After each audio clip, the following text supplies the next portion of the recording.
Menyambung di mendengarkan aktif tadi, seperti yang kita pahami bahwa ada metode rasa, receive, kemudian appreciate, kemudian summarize, kemudian ask, yaitu kita bertanya.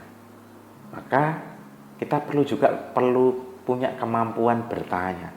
Nah, kemampuan bertanya ini teman-teman semuanya, secara basic, cara bertanya itu dibagi jadi dua, yaitu adalah close question sama open question.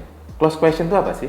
Yaitu pertanyaan yang jawabannya yes or no gitu loh. Jadi kalau tadi kita mendengarkan tadi, kalau kita jawabannya sudah atau belum, nah itu namanya close question. Tetapi kalau kita ingin membuat orang bercerita atau mengungkapkan lebih banyak, kita pakai namanya open question. Open question itu yang seperti apa sih gitu loh. Open question itu adalah pertanyaan yang jawabannya tidak hanya yes or no gitu ya. Nah, misalnya nih gitu lah. Oke. Nah, sebenarnya terkait sama klienmu itu apa sih yang jadi masalah kamu terbesar? Kan yo wajar kan ya punya klien namanya ngomel-ngomel seperti itu. Nah, misalnya gitu. Jadi kita membuat dia mau bercerita lebih panjang dengan namanya open question. Jadi kita bertanya dengan pertanyaan jawabannya nggak cuma yes or no, tapi pertanyaan yang jawabannya bisa lebih mendeskripsikan, menggali lebih dalam masalah dia atau apa yang dia inginkan. Kapan kita menggunakan close question? Satu, tentunya saat kita pengen mengkonfirmasi yes or no, udah atau belum, sudah sesuai atau enggak sesuai, kita boleh pakai pertanyaan itu. Dalam konteks tadi kita membuat orang untuk mau mengungkapkan fakta lebih dalam, masalah dia lebih dalam, dan keinginan dia lebih banyak, kita bisa pakai open question. Karena open question berguna untuk menggali ide dan membangun hubungan yang lebih dalam. Dengan kita bertanya dengan open question, orang akan mau bercerita lebih panjang daripada kita hanya berbicara dengan pertanyaan close question. Itulah dua jenis pertanyaan yang akan melengkapi cara kita bertanya.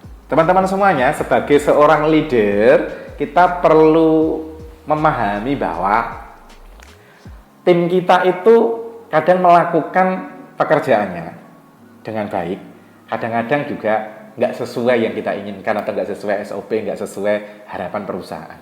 Gitu di sana ya. Nah, karena itu kita perlu feedback. Feedback itu apa sih? Feedback itu adalah kita kasih umpan balik kepada tim kita, kepada orang yang kita ajak komunikasi. Apakah dia sudah sesuai dengan harapan kita? Apakah dia sudah sesuai sama target perusahaan atau SOP perusahaan, dan hal-hal lain yang kemudian kita jadikan patokan dalam produktivitas. Nah, dalam mendesain feedback gitu ya, kita perlu memahami beberapa hal gitu, bahwa feedback ini adalah alat yang paling penting untuk membuat orang sadar di titik mana kinerja dia saat ini. Apakah dia sudah oke atau dia itu masih belum oke. Nah, di titik ini teman-teman semuanya, kita perlu memahami ada dua jenis feedback. Yang saya sebut, satu namanya reinforcement, feedback kedua namanya adalah redirection.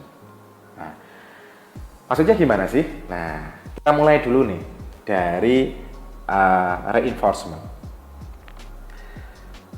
Feedback reinforcement adalah ketika orang ngelakuin hal yang sudah sesuai apa yang kita harapkan, maka kita perlu ngasih feedback dong bahwa dia sudah ngelakuin yang oke nih, sehingga dia nggak merasa nggak sia-sia. Jadi kalau dalam beberapa penelitian, kenapa sih teman-teman gitu ya, teman-teman generasi-generasi ini merasa bahwa kok perusahaannya itu toksik atau nggak menampung apa ide-ide dia, karena pencapaian apa yang dia lakuin itu nggak ada apresiasi, nggak diperhatikan sebagai sebuah apresiasi. Perusahaan kayak anggap ya biasalah, itu tugas dia gitu. Padahal dia mungkin sudah bekerja keras, padahal dia mungkin sudah kreatif gitu ya di sana, terbukti menghasilkan banyak kemajuan untuk perusahaan. Tetapi nggak dilakuin kadang-kadang sama leadernya, sehingga orang malas tuh ngelakuin. Ngapain ngelakuin nggak di-respect juga, nggak diakuin juga bahwa nggak di-address juga bahwa itu adalah sebuah kerja kerasku. Nah, untuk mengatasi itu teman-teman leader, maka kita perlu untuk ngelakuin namanya reinforcement. Reinforcement ini basicnya adalah kita memberikan apresiasi. Jadi kalau ada orang yang sudah ngelakuin hal yang baik, yang produktif, yang membuat kita lebih baik, perusahaan lebih baik, organisasi lebih baik, maka dia pantas dapat reinforcement. Jadi, reinforcement ini akan membuat orang merasa apa yang dia lakuin ini benar-benar berdampak untuk perusahaan. Nah, bagaimana cara kita ngelakuin supaya reinforcement itu yang kita berikan itu bisa benar-benar berdampak? Kunci dari reinforcement yang berdampak adalah kita perlu tulus, nggak basa-basi. Ini kuncinya teman-teman semuanya. Tulus apa? Tulus memberikan apresiasi. Karena kalau tidak ada apresiasi reinforcement, ya nggak ada ketulusan di dalam reinforcement ini. Orang akan anggap lip service doang. Misalnya nih leader cuma bilang, ya aku udah ngasih reinforcement, wah keren, hebat kamu, wah kamu emang jenius. Itu bukan reinforcement yang diharapkan sebenarnya, karena itu dianggap kayak just lip service saja. Kenapa? Ya biasa, apa sih, basi banget sih, kira-kira gitu kan di sana kan. Tapi mulailah reinforcement ini dari sebuah ketulusan. Apa yang Anda benar-benar lihat yang sudah bagus yang dilakukan oleh tim Anda. Meskipun itu hal-hal sederhana gitu loh di sana. Meskipun pencapaiannya baru 5% dibanding bulan kemarin, tapi Anda melihat itu dan Anda perlu lakuin reinforcement di sana. Jadi kuncinya adalah ketulusan.